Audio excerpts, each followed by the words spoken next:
যুধিষ্ঠির করজোর করে বলছে, যিনি আমাদের মধ্যে উত্তম ব্যক্তি তিনি এখন আমাদের মধ্যে নেই, তবে তিনি সিংহাসনে বসেন, তিনি হচ্ছেন আমার ভগবান শ্রীকৃষ্ণ।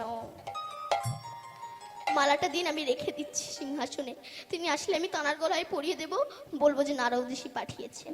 আচ্ছা, তোমার কৃষ্ণ যদি উত্তম হয়, তোমাদের মধ্যে মধ্যম পুরুষকে? যুধিষ্ঠির বলছে, মালাটা দিন, আমি তার গলায় পরিয়ে দিয়ে প্রমাণ করতে চাই তিনি হচ্ছেন আমাদের মধ্যে মধ্যম পুরুষ।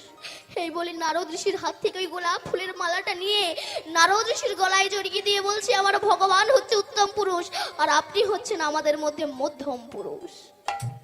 তখন নারদ বলছে, আচ্ছা তোমাদের মধ্যে অধম পুরুষকে? তখন যুধিষ্ঠির মাথাটা নিচু করে বলছে, আমিই হচ্ছি অধম।